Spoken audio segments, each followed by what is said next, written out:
আজিও যে তুমি কি কাম কৰা বা আপুনি কি কাম কৰে এই বুলি যেতিয়া প্ৰশ্নটো সোধা হয় সেই প্ৰশ্নটোৰ উত্তৰত যদি আপোনাৰ সন্মুখত থকা ব্যক্তিগৰাকীয়ে উত্তৰ দিয়ে যে মই গাড়ী চলাওঁ চালক লগে লগে সিমূৰৰ পৰা যদি উত্তৰটো থাকে সন্মুখত থকা ব্যক্তিজনে যদি কয় ই ড্ৰাইভাৰহে নেকি গাড়ী চলোৱা পইচা পাতি ঠিকে পোৱা নাই কোনোবা দিনা আমি বাৰু কৈ পাইছোনে চালকগৰাকীক ধন্যবাদ গোটেই লিখাটো আপোনাৰ বিশ্বাসত আহিব আপোনাক ধন্যবাদ এতিয়াও বহুত হাত থৈ সকলোৱে এই কথাটো ক'ব নোৱাৰে যে হয় আজি আন এগৰাকী ব্যক্তি আন এটা পেছাত দিয়া ব্যক্তি এগৰাকীক আন এটা পেছাৰ সৈতে জড়িত থকা ব্যক্তি এগৰাকীক আপুনি যেনেকৈ সন্মান দিছে চালকগৰাকীক আপুনি সেই ধৰণে সন্মান দিছে নে নাই দিয়া আপুনি কিয় পাচলি বিক্ৰী কৰা ল'ৰাজনক কয় যে ই পাচলি বেপাৰীহে হ'ল ইমান নম্বৰলৈ উত্তীৰ্ণ হয় ই গাড়ীহে চলায় এতিয়া ই নাইট ছুপাৰ ড্ৰাইভাৰ ই গাড়ী চলায় ই অমুক কৰে এই ধৰণে আমি কিয় সমালোচনা কৰোঁ কিন্তু এই উৰেটো নিশা উজাগৰে থাকি আমাক যে নিশাটো ইমান সুন্দৰকৈ যে কঢ়িয়াই লৈ আহিলে সেই ব্যক্তিগৰাকীৰ প্ৰতি আমি এটা মিচিকিয়া হাঁহিও নামাৰোঁ আমি তেওঁৰ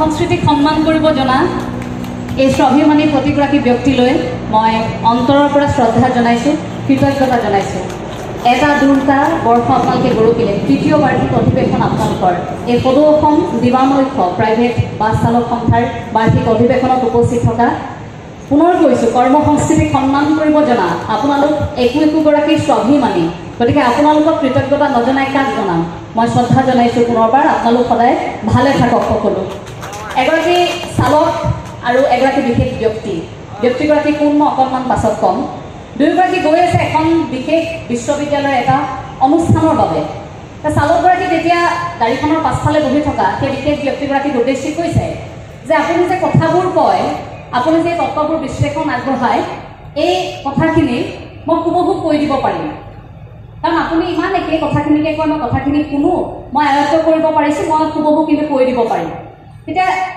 গাড়ীখনৰ পিছফালৰ চিটত বহি থকা সেই বিশেষ ব্যক্তিগৰাকীয়ে কৈছে হয় নেকি এইটো খুব আচৰিত কথা যে তুমি শুনি শুনি মোৰ লগত আহি এইখিনি আয়ত্ব কৰিব বিচাৰিছা ঠিক আছে তুমি যদি ইমানেই মোৰ দৰে হুবহু ক'ব পাৰা তেন্তে আজিৰ অনুষ্ঠানটোত যিটো অনুষ্ঠানলৈ আমি গৈ আছোঁ সেই অনুষ্ঠানটোত মোৰ নামটোহে জানে মোক চিনি নাপায় গতিকে আজি এটা কাম কৰা যাওক আজি অনুষ্ঠানটিত তুমি ভাষণ দিবা তুমি কথাখিনি ক'বা তুমি বুজাবা আপেক্ষিকবাদৰ ধাৰণাটো তুমি বুজাবা আৰু মই পিছফালৰ বেঞ্চত বহি থাকিম কথা সেইমতেই হ'ল কি কৰিলে চালকগৰাকীয়ে আৰম্ভ কৰিলে ভাষণ তেওঁ কথা ক'বলৈ আৰম্ভ কৰিলে সুন্দৰকৈ সেই তত্ত্বটো বুজাই আছে আৰু পাছফালৰ শাৰীত এগৰাকী ছাত্ৰৰ দৰে সেই বিশেষ ব্যক্তিগৰাকী বহি আছে আৰু কিছু মুহূৰ্তৰ পাছত সুন্দৰকৈ সকলোবোৰ শেষ হ'ল অকণমানো সন্মুখত বহি থকা ছাত্ৰ ছাত্ৰীসকল হওক অন্যান্য লোকসকল কোনেও গম পোৱা নাই যে সেইগৰাকী সেই বিশেষ ব্যক্তিগৰাকী নহয় যে চালকগৰাকীহে তাৰ পাছত হঠাৎ এগৰাকী মাজত বহি থকা ব্যক্তিয়ে এটা প্ৰশ্ন সুধিলে প্ৰশ্ন সোধাৰ লগে লগে তৎকালীনভাৱে তেওঁ উত্তৰটো দিব পৰা নাই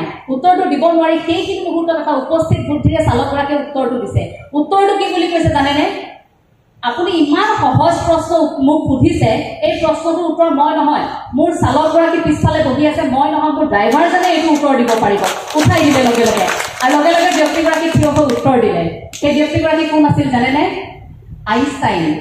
আইনষ্টাইনৰ সেইগৰাকী আছিল চালক অৰ্থাৎ তেওঁৰ সৈতে থাকি আইনষ্টাইনৰ সৈতে থাকি তেখেতৰ সৈতে গাড়ী চলাই তেখেতৰ লগত থাকি সেই যে জ্ঞানবোৰ অৰ্জন কৰিলে কেৱল মাত্ৰ বিদ্যালয়ৰ চাৰিসীমাৰ ভিতৰত বা আনুষ্ঠানিক শিক্ষা যে আমি গ্ৰহণ কৰোঁ বিভিন্ন ধৰণৰ সময়ত আমি যে আনুষ্ঠানিক শিক্ষাবোৰ গ্ৰহণ কৰি থাকোঁ সেই চাৰিসীমাৰ ভিতৰতে নহয় জ্ঞান আমি ব্যক্তিৰ পৰা অৰ্জন কৰোঁ পৰিৱেশ পৰিস্থিতিৰ পৰা অৰ্জন কৰোঁ আমি কামৰ পৰা অৰ্জন কৰোঁ গাড়ীখন চলাই গৈ থকাৰ সময়তো আইনষ্টাইনৰ পৰা সেই জ্ঞান অৰ্জন কৰিছিল সেই চালকগৰাকীয়ে তাৰ পাছত যেতিয়া আইনষ্টাইনে থিয় হৈ কথাখিনি ক'লে যে এইগৰাকী আচলতে নহয় মই আইনষ্টাইন আৰু এইগৰাকী মোৰ চালক আছিল সকলো আচৰিত হৈ গৈছিল কিন্তু কোনেও ধৰিব পৰা নাছিল ভাবকচোন কেনে পৰিৱেশ কেনে এটা সম্পৰ্ক চালকগৰাকীৰ সৈতে আৰু এগৰাকী ব্যক্তি মই অকণমান আৰম্ভণিতে আৰু এটা উদাহৰণ দি ল'ব বিচাৰিছোঁ এগৰাকী বিশেষ চালকে কৈছিল যে মোৰ জীৱনৰ এই 4-5 বছৰ যে মই গাড়ী চলালোঁ যিগৰাকী ব্যক্তিৰ সৈতে মই গাড়ী চলালোঁ সপোন আৰু আকাংক্ষাৰ দৌৰত মই গাড়ী চলালোঁ আৰু সেই ব্যক্তিগৰাকীৰ সৈতে মই গাড়ী নচলোৱাহেঁতেন হয়তো মই মোক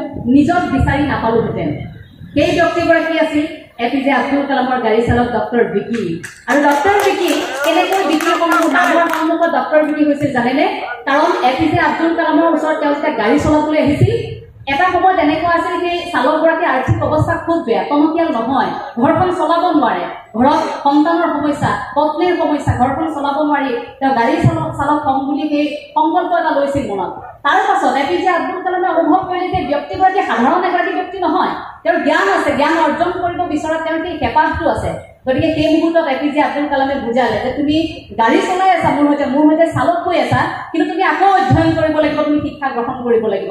আৰু এপিজে আব্দুল কালামৰ ডক্টৰ এপিজে আব্দুল কালামৰ সাহস পোৱাৰ পাছত সেই ব্যক্তিগৰাকীয়ে পৰৱৰ্তী মুহূৰ্তত গৱেষণা কৰিলে আৰু তাৰ পাছত তেওঁ PhD ডিগ্ৰী লাভ কৰিলে। শেহতীয়াকৈ 2খন গ্ৰন্থও তেওঁ ৰচনা কৰিছিল। গতিকে ডক্টৰ ডিগ্ৰী সেইবোৰ আমাৰ বাবে উদাহৰণ।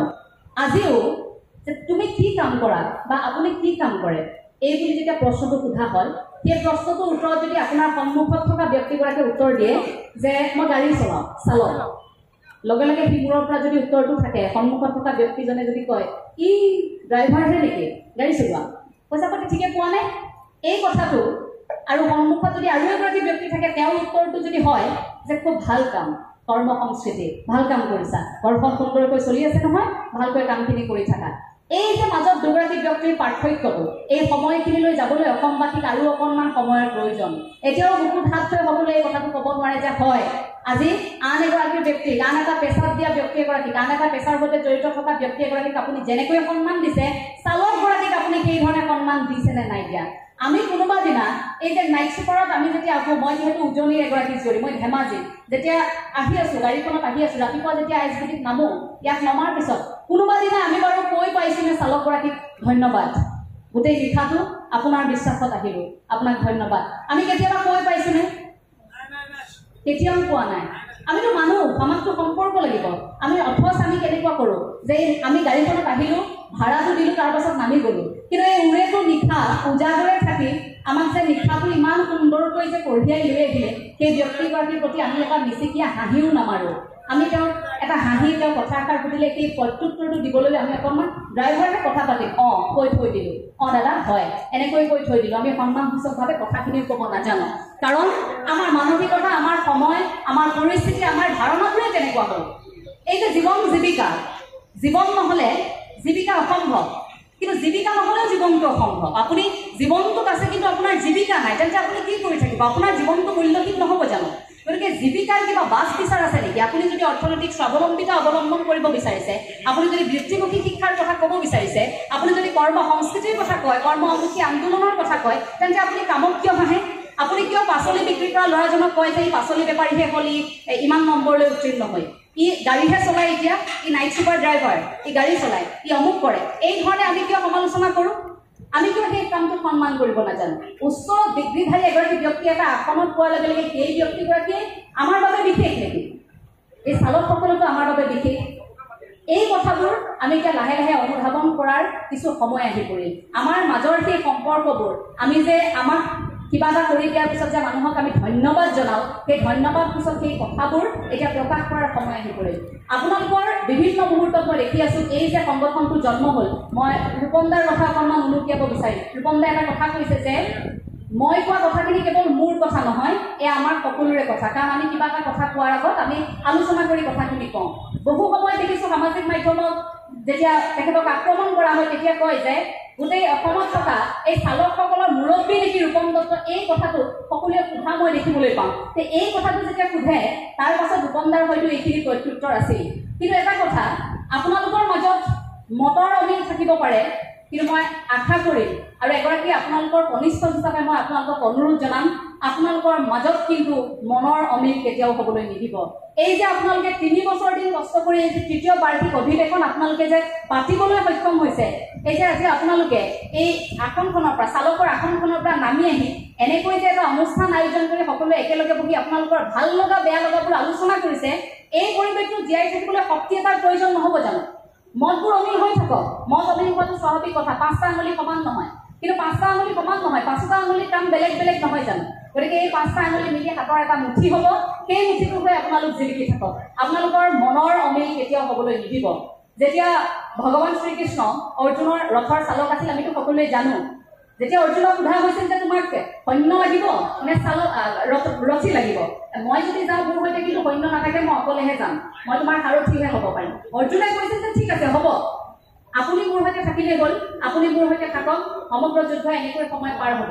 আৰু তাৰ পাছত অৰ্জুনে কি কৰিছিল, সেয়া গ্ৰহণ কৰি তেখেতৰ লগতে থাকি ভগৱান শ্ৰীকৃষ্ণৰ সৈতে গোটেই সময়খিনি পাৰ কৰিছিল। কুৰুক্ষেত্ৰ যুদ্ধৰ সেই সময়খিনি আমি জানো। গতিকে সেই মুহূৰ্তত অৰ্জুনৰ চালকগৰাকী ভগৱান শ্ৰীকৃষ্ণ নাছিল জানো?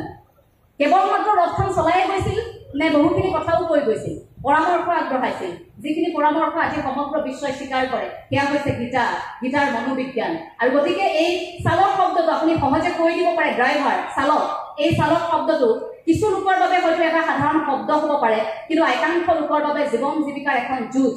এই গাড়ীখনত বহি আপোনালোকো বৰ শান্তিত নাথাকে, কাৰণ আপোনালোকৰ পিছফালে এখন যুঁজ চলি থাকে, যিখন যুঁজ আপোনালোকে কেতিয়াও দেখুৱাব নোৱাৰে। আপোনালোকে কেতিয়াও দুৰ্ঘটনা সংঘটিত কৰোঁ বুলি নকৰে, চালকে কেতিয়াও দুৰ্ঘটনা সংঘটিত কৰোঁ বুলি নকৰে, কিন্তু বেয়া লাগে অসমৰ প্ৰেক্ষাপটত আমি যেতিয়াই চাওঁ, মই যিহেতু বাতৰি পঢ়ি থাকোঁতে আমি দেখোঁ যেতিয়াই দুৰ্ঘটনা সংঘটিত হয় কোনো ধৰণৰ বাছ বিচাৰ নোহোৱাকৈ এনেকুৱা এটা পৰিস্থিতিৰ সৃষ্টি হয়, কথা নাই বতৰা নাই, চিধাই গৈ ড্ৰাইভাৰজনক গাড়ীখনৰ পৰা উলিয়াই আনি দুটা ঘোচা মৰাৰ পাছতহে কথা কয়। তেখেতে কি ক'ব বিচাৰিছে কথাষাৰ শুনিবলৈ নাথাকে, তাৰ পূৰ্বে তেওঁ দুটা ঘোচা দিয়াৰ পিছতে কথাখিনি শুনে। কিয়? আমাৰ ইমান ধৈৰ্য নাইনে? কোনোবাই বাৰু কাৰোবাৰ জীৱন কাঢ়ো বুলি কাঢ়িব পাৰেনে? সন্মুখত এটা প্ৰকাণ্ড গাত আছে, আপুনি বাৰু ইচ্ছা কৰি আপোনাৰ ইমান হেঁপাহৰ গাড়ীখন, ইমান আপোনাৰ শ্ৰদ্ধাৰ কামটো আপুনি বাৰু কৰোঁ বুলি সেই দুৰ্ঘটনাটো সংঘটিত কৰিবনে? কৰোঁ বুলি বাৰু আপুনি সেই গাঁতটোত গাড়ীখন পেলাবনে? পেলাওঁ বুলি বাৰু আপুনি সেই দলংখন পাৰ হৈ নৈখনত বাৰু আপোনাৰ গাড়ীখন পেলাই দিবনে? আপুনি ইচ্ছা কৰি কোনোবা যাত্ৰীক বাৰু তেনেধৰণে দুৰ্ঘটনা পতিত কৰাবনে? নকৰাই। কোনো ব্যক্তিৰ মানসিকতাই সেইখিনি কথা নকয়। কিন্তু বেয়া লাগে অসমত আজিও বিভিন্ন সময়ত পৰিস্থিতি যেতিয়া দেখোঁ, যেতিয়া ঘটনা সংঘটিত হয় কোনো ধৰণৰ বাছ বিচাৰ নকৰে। অন্তত সেইখিনি সময়ত সচেতন ৰাইজে অন্তত এই কথাখিনি আলোচনা কৰিব লাগে যে চালকগৰাকীয়ে কি ক'ব বিচাৰিছে। আপুনি পিছত বিচাৰ কৰিব, অন্তত তেওঁৰ কথাখিনি ক'বলৈ সুযোগ দিয়ক, তেখেতেনো কেনেকৈ দুৰ্ঘটনাটো সংঘটিত হ'ল কথাখিনি ক'বলৈ সুযোগ দিয়ক। যেতিয়া সৰুতে স্কুলত পঢ়ি আছিলোঁ, আমাৰ ফালে খুব স্পীডত কেইখনমান গাড়ী গৈছিল, অৰুণাচলৰ পৰা অহা কেইখনমান গাড়ী। এইটো একেবাৰে সঁচা কথা। সেই সময়তো বহু দুৰ্ঘটনা সংঘটিত হৈছিল, কিন্তু তেতিয়া বেয়া লাগে বহু এনেধৰণৰ দুৰ্ঘটনা সংঘটিত কৰা বহু এনেধৰণৰ বাহন আছিল, যিসমূহে দুৰ্ঘটনা সংঘটিত কৰি যোৱাৰ পাছত অন্তত দুৰ্ঘটনা পতিত হোৱা ব্যক্তিগৰাকীৰ বাবে 1 মিনিট সময় ৰৈ দিয়া নাছিল। বহিৰাজ্যৰ সেই গাড়ীবোৰ পুৰপুৰাই সেইফালে পাৰ হৈ গৈছিল, তেওঁলোকক কিন্তু কৰায়ত্ব কৰিব নোৱাৰিলে কোনোদিন। কেইবাদিনো বাতৰি পঢ়িছোঁ ট্ৰাক চালক লগতে ডাম্পাৰৰ দৌৰাত্মৰ কথা। গতিকে এই কথাখিনিও আমি তাৰ মাজতে চাব লাগিব। আমি ক'ব নোৱাৰোঁ সকলো ট্ৰাক চালক, সকলো ডাম্পাৰ যিসকলে চলায় সেইসকলৰ দৌৰাত্ম নাই বুলি আপুনি ক'ব নোৱাৰে। বহু সময়ত তেওঁলোকে ঘটনা সংঘটিত কৰে, কিন্তু তাৰ পাছত তেওঁলোক সেই ঠাইৰ পৰা এনেকৈ পলায়, ঘটনা সংঘটিত কৰি থৈ গ'ল, কণমানি ছাত্ৰীৰ মৃত্যু হৈ গ'ল, কিন্তু ডাম্পাৰ চালকগৰাকী উভতি আহি এটা খবৰ নল'লে। এই কথাবোৰৰ বাবে হয়তো সকলোকে জগৰীয়া কৰে, কিন্তু এজন ব্যক্তিয়ে ভুল কৰিল বুলি আমি সকলোকে জগৰীয়া কৰিম নে? এগৰাকী চালকৰ ভুলৰ বাবে আমি সকলোকে কম নে এই ড্ৰাইভাৰ হ'লে এনেকুৱাই, ড্ৰাইভাৰবোৰ এনেকুৱাই, চালকবোৰ এনেকুৱাই, ইহঁতক মাৰিব লাগে, এক্সিডেণ্ট হ'ল উলিয়াই মাৰ, এই কথাবোৰ আমি ক'ব লাগেনে? এই ধাৰণাবোৰ আমাৰ এতিয়া লাহে লাহে সলনি কৰাৰ সময় আহি গ'ল। আমাৰ যিটো মানসিকতা, আমাৰ যিটো উপনিৱেশবাদ, সেই নতুন উপনিৱেশবাদ ধাৰণা, আৰু তাৰোপৰিও আমাৰ ব্ৰিটিছ আমোলাৰ যিটো মানসিক গঠন আমাৰ আমোলাতন্ত্ৰই সৃষ্টি কৰি থৈ গৈছে, সেইটো ব্ৰিটিছ আমোলাতন্ত্ৰই যিটো আমাৰ মানসিক গঠন, আমি ভাবি থাকোঁ এটা চৰকাৰী চাকৰি লাগে, আমি ভাবি থাকোঁ উচ্চ পদস্থ এটা বিষয়া হ'ব লাগে, এই ধাৰণাটো এইবোৰ কিন্তু লাহে লাহে সলনি কৰাৰ এতিয়া সময় আহি পৰিল। অসমৰ চুকে কোণে কৰ্মসন্মুখী আন্দোলন এতিয়া গঢ়ি তোলাৰ সময়। প্ৰতিটো কামক যদি আমি আঁকোৱালি লৈছোঁ, এই পদপথত ব্যৱসায় কৰা সেই নতুন প্ৰজন্ম আমি যদি অকণমান সহায় কৰিছোঁ, তেন্তে চালক হ'ব বিচৰা ব্যক্তিগৰাকীক আমি কিয় সহায় নকৰিম? যদি কোনোবাই বিচাৰিছে মই চালক হ'ব বিচাৰিছোঁ, মই এনেকৈও আৰ্থিক স্বাৱলম্বিতা অৰ্জন কৰিব পাৰোঁ, সেই ব্যক্তিগৰাকীক আমিনো কিয় সহায় নকৰিম? অকণমান সাহসে আমি যোগাব লাগে। আৰু তাৰপাছত তেওঁলোকেতো চুৰ কৰি খোৱা নাই, তেওঁলোকেতো ডকাইত কৰি খোৱা নাই, সেইসকল ব্যক্তিক অন্তত আমি অকণমান সাহস দিব লাগে। বেছি দীঘলীয়া নকৰোঁ কথাখিনি, কাৰণ ৰঙিয়ালৈ যাব লাগিব। একাংশ ছাত্ৰ ছাত্ৰী বৰ হেঁপাহেৰে অপেক্ষা কৰি আছে মোৰ বাবে। মই আৰু এটা অনুৰোধহে জনাই থৈ যাব বিচাৰিম এইখিনিতে, মই একেবাৰে কনিষ্ঠ, আপোনালোক যথেষ্ট অভিজ্ঞ বয়োজ্যেষ্ঠ বহু ব্যক্তি আছে, মোৰ খুব সীমিত জ্ঞান, মই আচলতে আধ্যাত্মিক দিশটোৰ সৈতে জড়িত, আৰু সেই বিষয়ে কথা ক'বলৈ পালেহে অকণমান বেছি ভাল পাওঁ।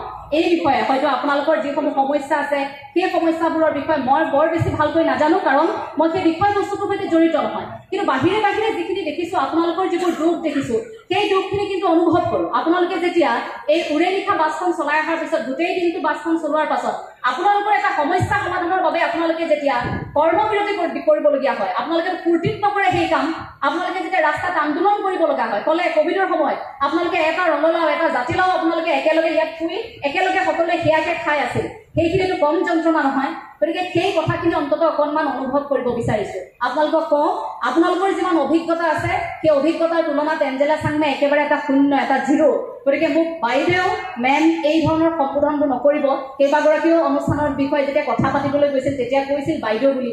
মই এইটো কথা আজি কৈ থৈ গৈছো যে মোক এঞ্জেলা বুলি ক'ব, মোক তই বুলি ক'ব, আপোনালোকৰ ছোৱালীৰ দৰে, আপোনালোকৰ ভগ্নীৰ দৰে, কিন্তু বাইদেউ সম্বোধনটো নকৰিব। শিকিবলৈ বহুখিনি আছে। আপোনালোকৰ সকলোৰে লগত একেলগেহে আমি আগুৱাই যাম। অসমত আলোচনা কৰিব লগা বিষয়, আলোচনা কৰিবলগীয়া সমস্যাৰ বিষয়ে বহুখিনি আছে। এতিয়া অন্ততঃ সেইবোৰ কথা কোৱাৰ সময়। এই যে বিভিন্ন ঠাইত গ'লে আমি এতিয়া ধৰক আজি আপোনালোকৰ বিষয়বোৰ আলোচনা কৰা হ'ল, ইয়াত আহি ধৰক মই কিবা এটা মন্তব্য আগবঢ়ালো।